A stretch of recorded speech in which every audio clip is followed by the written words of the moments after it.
आज हम लोग 7th क्लास के चैप्टर नंबर 8 पढ़वे संख्या के बारे में डिस्कशन करेंगे। पिछले क्लास में हम लोगों ने पढ़वे संख्या को डिफाइन किया था, पढ़वे संख्या क्या होता है, प्राकृतिक संख्या के बारे में सीखा, पूर्ण संख्या के बारे में सीखा, अपढ़वे संख्या के बारे में सीखा। आज हम लोग उससे संबंधित जो प्रश्न है एक्सरसाइज 8.1 में उसको हम लोग सीखेंगे।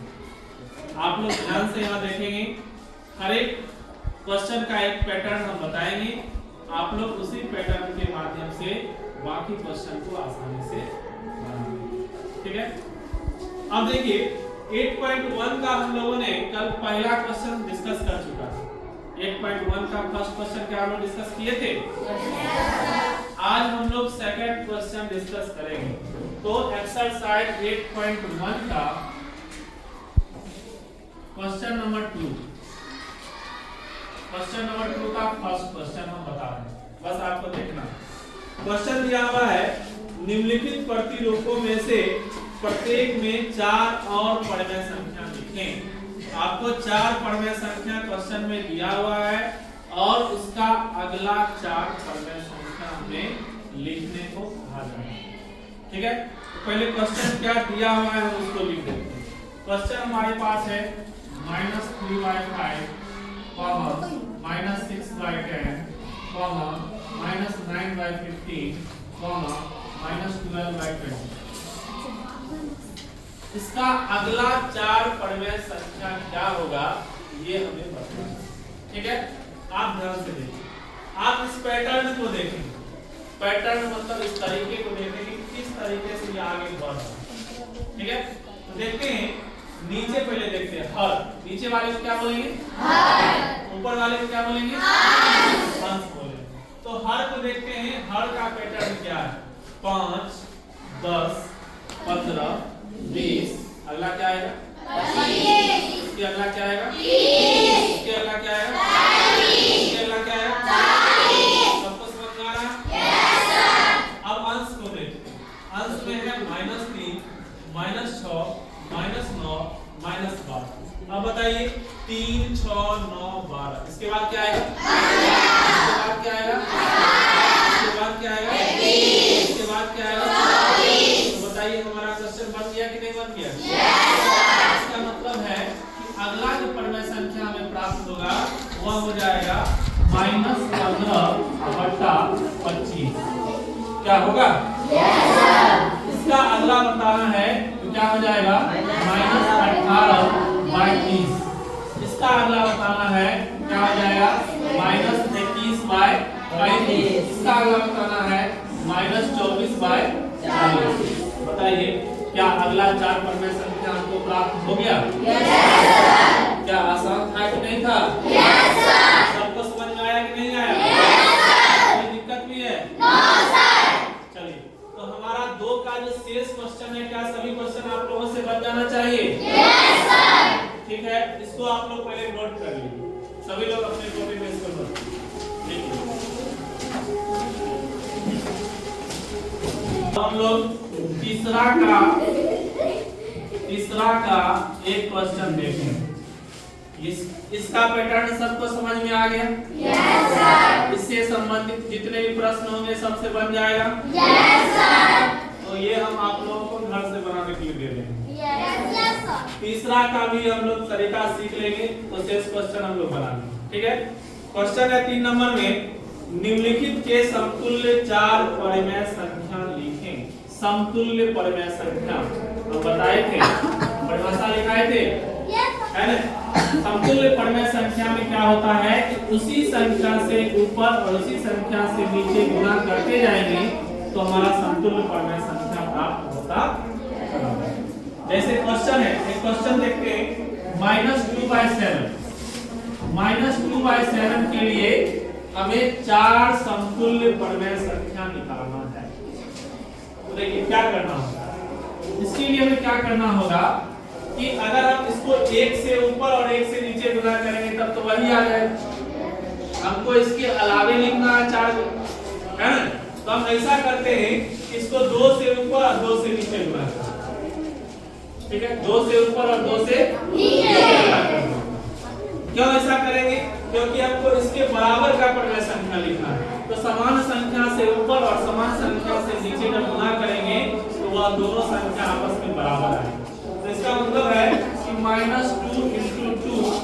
2/7 × 2, जो कि क्या हो जाएगा -4/14। पहला परिमेय संख्या क्या प्राप्त हो गया?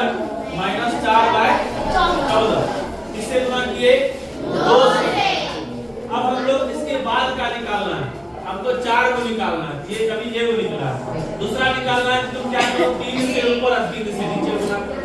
तो 3 से ऊपर गुणा करेंगे तो क्या लिखेंगे? -2 × 3 बट्टा 7 × 3। बताओ क्या आ गया? -6। कितना आ गया बताओ? -6 बट्टा 7 या 21। बताओ ये आ गया। इसका अगला निकालना हो 3 से गुणा कर चुके, तब किससे गुणा करेंगे? 4 से ऊपर करेंगे तो क्या 4 से नीचे भी करना होगा?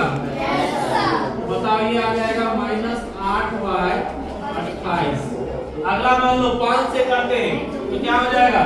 -2 × 5 और नीचे 7 × 5, जो कि हो जाएगा -10/35।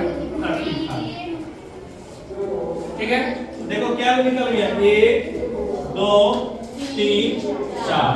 हमको 4 निकालना था, यानी कि हमारा आंसर क्या हो जाएगा? तो -4/14,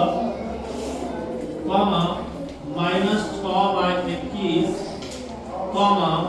-8/28, -10/35 है ना? यही हमारा आंसर हो जाएगा। बोलिए, सबको समझ में आया?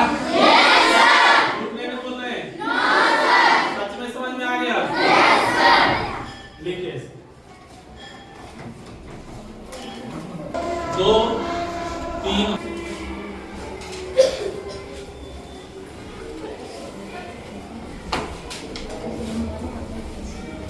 4 नंबर देखो। Question number 4। क्वेश्चन पहले क्या कहता है उसको ध्यान से पढ़ना होगा।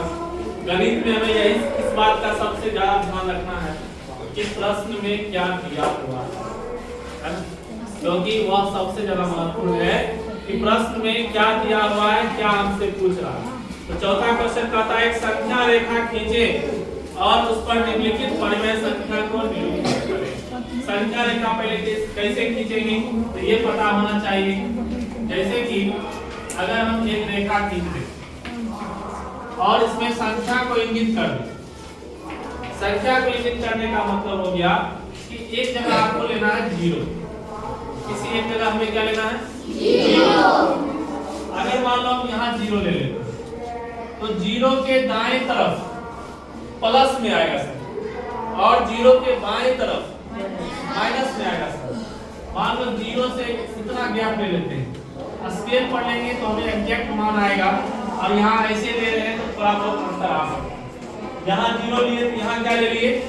1। अब इतना ही दूरी को मान के यहाँ ले लो 2, इतना ही दूरी मान के ले लो 2, फिर इतना ही दूरी मान के ले लो 3, फिर इतना ही दूरी मान के ले लो 4, फिर उतना ही दूरी पीछे अगर आओगे तो क्या हो जाएगा? -1। फिर उससे पीछे आओगे तो क्या आएगा? -2। ठीक है, और भी आगे बढ़ा सकते। आपके मन में होगा कि सर यहीं तक लिख सकते हैं, नहीं, हमें जरूरत होगी तो हम 4 के बाद 5 भी लिख सकते हैं, 6 भी लिख सकते हैं, माइनस में जरूरत होगी तो -3, -4, -5 आगे तक बढ़ा सकते हैं। ठीक है, अब देखिए कि संख्या रेखा पर कैसे इंगित करना है। जैसे प्रश्न दिया हुआ पहला क्वेश्चन, इसमें है 3/4 को हमें इंगित करना है। किसको इंगित करना है? 3/4। तो पहले देखो कि 3/4 किसके बीच में आए, पहले हमें ये देखना। तो 3/4 किसके बीच में आएगा, ये कैसे पता चलेगा? वो पता चलेगा, इसको भाग दे। तो 4 में 3 से भाग दे, नीचे वाला को ऊपर वाला से भाग दे। तो 4 में 3 से भाग देंगे, नहीं लगेगा तो यहाँ पॉइंट आ जाएगा, 0 आ जाएगा। 4 7 28, 2 0 4 5 30, 0.75। 0.75 का मतलब हुआ ये संख्या 0 और 1 के बीच में आएगा। ये बात तो पता चल गई। ये जो संख्या है ये किसके बीच में आएगा? और एक के बीच में आएगा। तो ये तो 0 का 0 है और ये जो 1 है ये 1 का मतलब हुआ 4/4। 1 का मतलब क्या हुआ 4/4।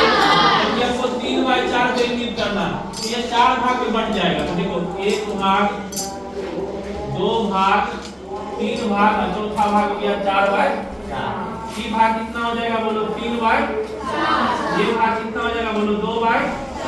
ये भाग बोलो कितना हो जाएगा 1/4 और ये भाग 0/4। 0/4 का मान 0 होगा है कि नहीं। तो ये हो गया 0, ये हो गया 1/4, ये हो गया 2/4, ये हो गया 3/4 और ये हो गया 4/4। 4/4 इसका मान होगा 1 और हमें दर्शाना क्या है 3/4। तो देखो 3/4 यहाँ पर आ रहा है तो इसको हमें दर्शा देना है। यही हमारा जो होगा यही हमारा हो जाएगा 3/4। ठीक है बस इतना ही बात करना है आपको परिमेय संख्या को निरूपित करना। बोलो समझ में आया? इसको लिखो 4 का पहला आप लोग लिख लीजिए अपने अपने कॉपी में। बस इसके बाद होमवर्क दे देंगे ठीक है। हो गया लिखिए सब लोग। चलिए 4 नंबर क्वेश्चन हम बता रहे हैं इसी का 4 नंबर क्वेश्चन बता रहे हैं कि परिमेय संख्या को कैसे निरूपित किया। क्वेश्चन है 7/8